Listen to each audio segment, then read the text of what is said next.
I was 11, maybe 12, when I learned how quiet a small house can feel when you suddenly doubt you are alone. My family rented a plain brick house from the 1950s on a back road outside Valdosta, Georgia. 3 bedrooms, 1 bath, about 1,000 square feet if you counted every closet. The yard was flat and open, the kind of place where cicadas made more noise than the traffic. My mom worked at a grocery store on weekday afternoons, and my stepdad drove a delivery truck on the night shift, so for an hour after school, I had the house to myself. Unless you counted 4 skittish cats and a nervous foster lab mix named Daisy. The cats never went downstairs to the daylight basement den where Mom kept the washer and dryer.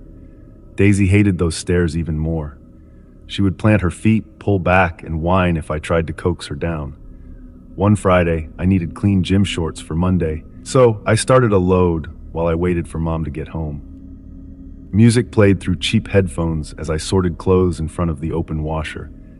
The basement smelled faintly of bleach and damp carpet.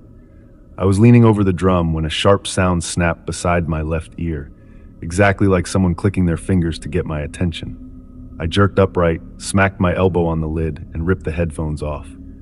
The concrete floor, the paneled walls, the dusty treadmill in the corner, all empty. The cats were nowhere near. Daisy was surely upstairs on the couch, pretending she was allowed on furniture. The snap had been clear, loud, right next to me. I stood still a long time, heart thumping, before telling myself it was static from the headphones, or maybe 2 pieces of laundry popping apart. I hit the wash button and sprinted upstairs, locking the basement door behind me. That night, I convinced myself it was nothing. 2 weeks later, the real scare came. School let out early for a teacher meeting, so the bus dropped me off at 1:30 on a bright, humid afternoon. The asphalt shimmered. I trudged up the gravel drive, sweating through my polo shirt. Inside, the air conditioner hummed, but the first thing I felt was the pressure in my bladder. I dropped my backpack by the back door, pushed past Daisy, and hurried to the single bathroom at the center of the hallway.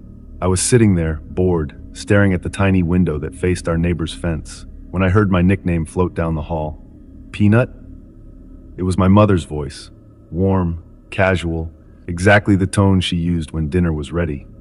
The sound came from the far end of the hall, maybe 3 steps outside the bathroom door. Every muscle locked. Mom was at work until 4:30. No one else had a key. The house was too small for echoes or tricks of distance.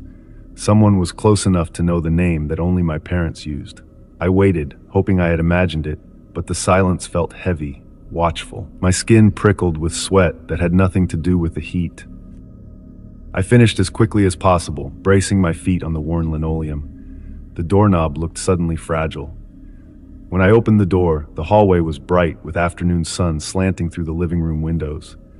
1 bedroom to my left, another to my right, a linen closet straight ahead. I whispered, "Mom," and got nothing back. Daisy stood in the kitchen doorway, ears low, tail stiff. None of the cats were visible.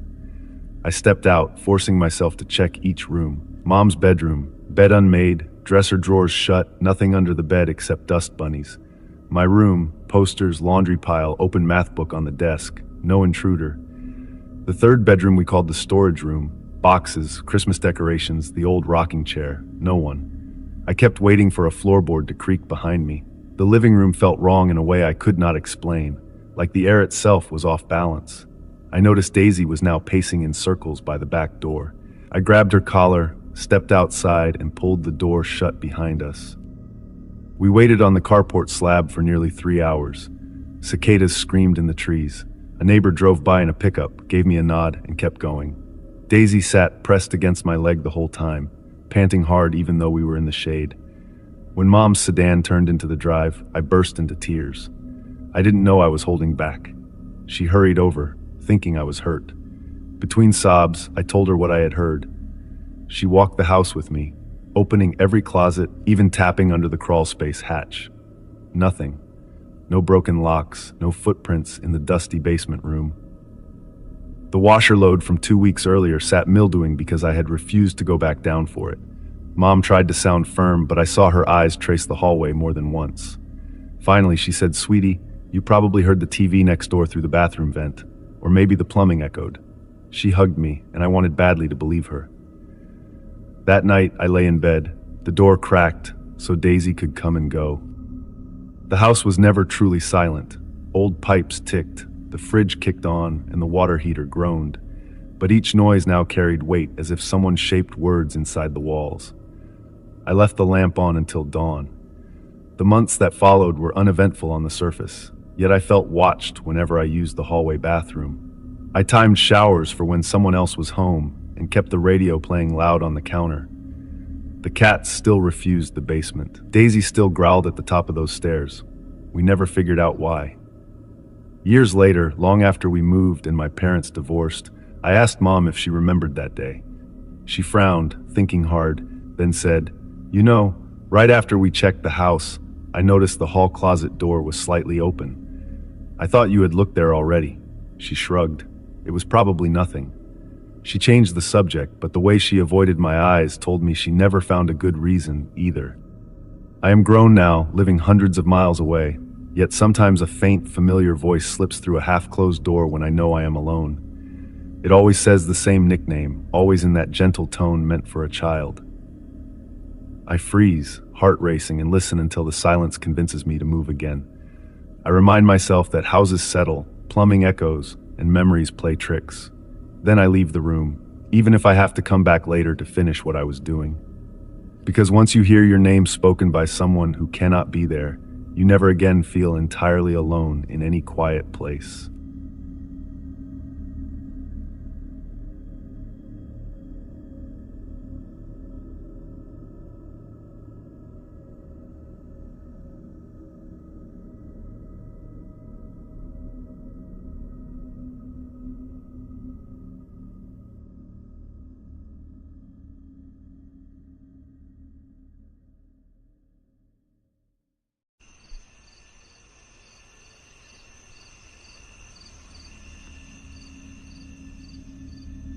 I live on a quiet suburban street where every lawn looks the same, and most neighbors wave but never really talk.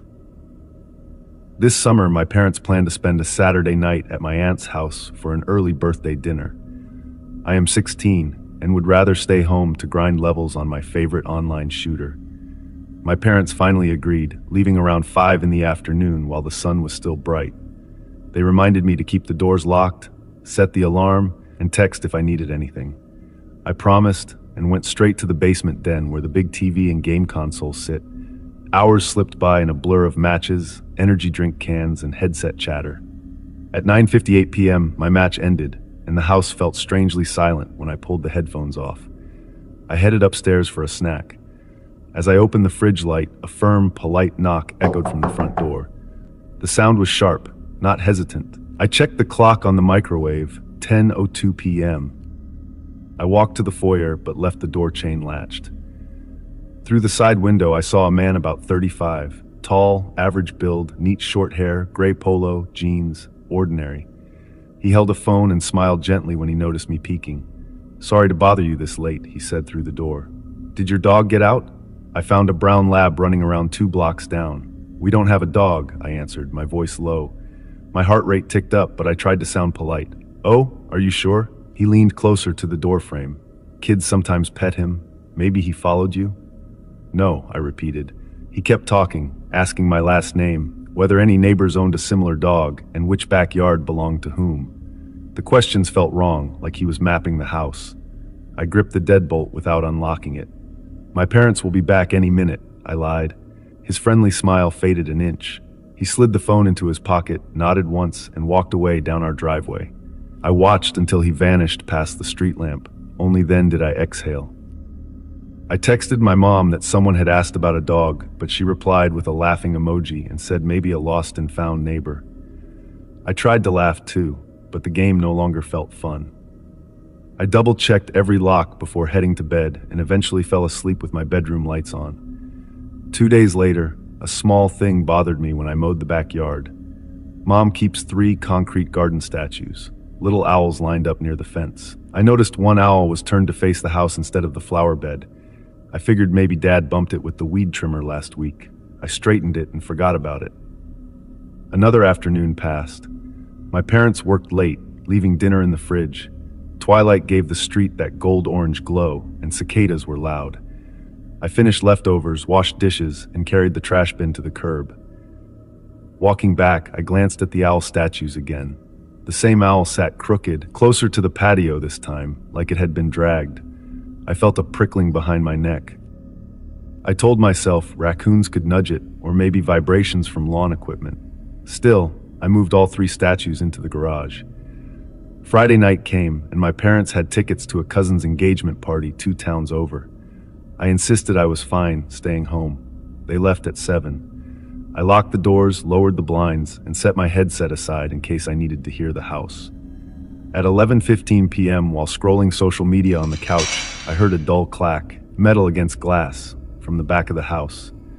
I muted my phone and listened. Another sound followed, the soft rattle of a door handle being tested, then a short scrape near the kitchen window. My pulse crashed into my ears.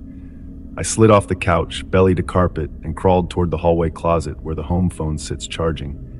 My hand shook so badly I almost dropped it while dialing 911. I whispered to the dispatcher that someone was outside trying to get in. She told me to stay hidden and keep talking. From the kitchen, I heard a single steady breath exhale, as if someone was right against the glass pane. A plastic planter toppled with a dull thud, then silence. Minutes felt like hours. Siren wails finally colored the night air. Blue and red lights flickered through the dining room curtains. I heard footsteps sprinting across our yard, crunching the mulch bed, and a wooden gate slamming open, then closing. Officers announced themselves, and I came out shaking, still clutching the phone. They combed the backyard with flashlights. Near the kitchen window lay a small black tool bag half unzipped. Inside were a flathead screwdriver, window wedges, work gloves, and a roll of duct tape. Fresh mud streaked the handles. Leading away from the patio were deep boot prints, size 11, the officer guessed, heading toward the back fence and disappearing where the grass meets the alley. One statue, the owl I had stored, was sitting upright on the patio chair. The officers asked if I had put it there. I hadn't opened the garage all night. My parents arrived 20 minutes later, escorted by another patrol car. Mom hugged me so tight my ribs hurt. Police took my statement and the tool bag for evidence. They suspected the same man might have tried other houses using different stories. Fingerprints were lifted from the tool handles and the window, but the officer warned that results could take weeks. That night, none of us slept. Dad installed extra deadbolts the next day and ordered motion cameras. For a month, I jumped whenever the doorbell rang. Every creak in the house felt like a footstep. Police never found the man. Prints matched no one in their database, and the tool bag was a common brand sold everywhere. Summer ended. I returned to school, busier now, but some evenings memories rush back. The polite knock, the owl turning, the sound of someone breathing on the other side of thin glass. When friends ask why I never skip family events anymore, I just say I learned that staying home alone isn't always the safest choice. And every night before bed, I still check that the backyard statues remain locked in the garage, facing the wall, exactly where I left them.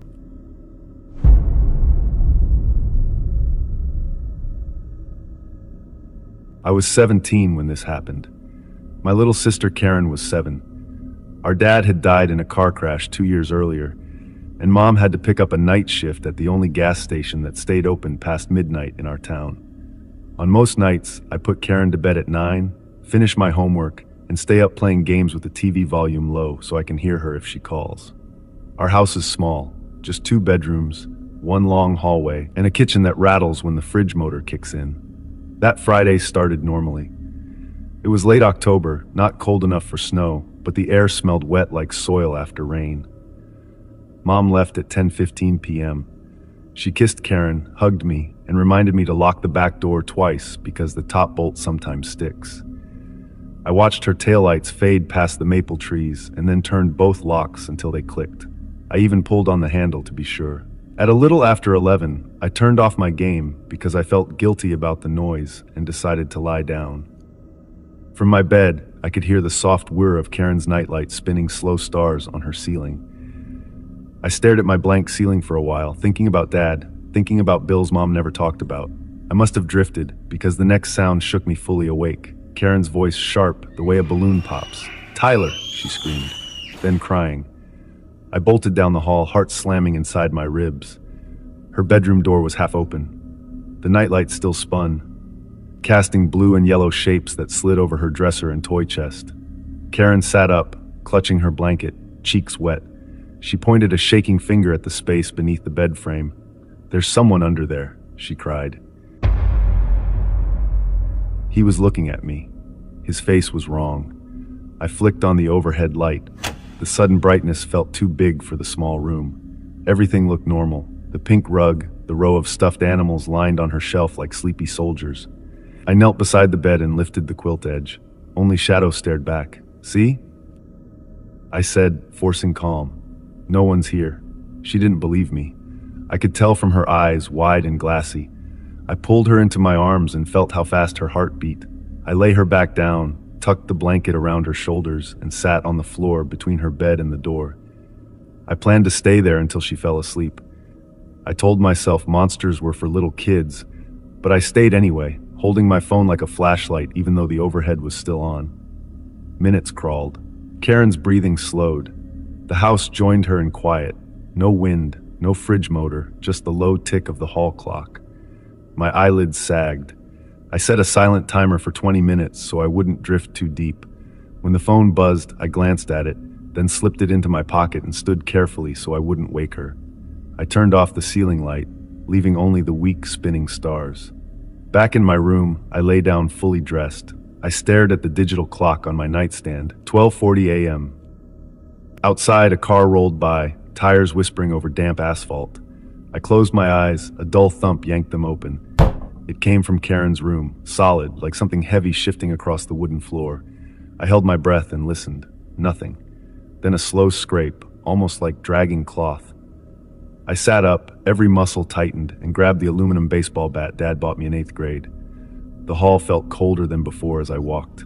Light from Karen's half-open door spilled a faint blue line across the floor. I stepped inside. Karen slept on her side, blanket up to her chin, unaware. The nightlight still spun. The bat felt stupid in my hand, but I crouched anyway and lifted the quilt edge again. Something breathed. It was faint, a shallow inhale, but close. Close enough that I tasted metal in my mouth. I froze. For 3 long seconds, I stared into total blackness under the bed. My brain shouted, "Move the light, check, swing." But my body locked. My knees trembled, sweat slid down my spine.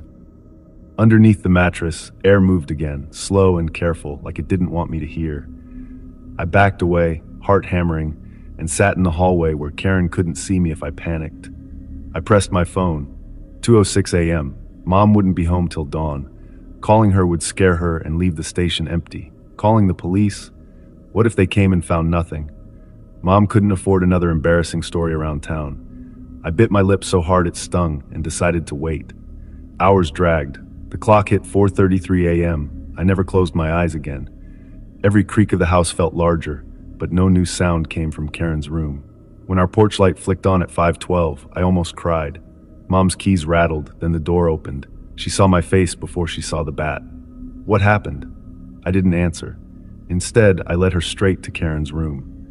Sunrise pushed gray light through the curtains. Karen was awake now, sitting on her bed, rubbing her eyes. I told her it was okay, Mom was home. Together, Mom and I lifted the mattress while Karen watched from the doorway. Nothing but shadow. But the wooden floorboards under the bed were smeared with dark streaks of dirt, rich, clumpy earth, the kind you find deep in the woods, not the sandy soil around our house. Tiny gravel bits rested in the grit, and a few dead pine needles lay crossed like small brown knives. The smell reminded me of wet leaves after a storm. Karen whispered, "See?" and began to cry again. Mom didn't ask more questions. She told us to pack a backpack each. She dialed Grandma on speaker while we shoved clothes and toothbrushes into worn school bags. Grandma answered on the second ring and said yes before Mom finished the story. By 6:10 a.m., we were in Mom's old Honda, engine rattling as the tires left our driveway. I watched the house shrink in the side mirror until trees blocked the view. We never slept in that house again.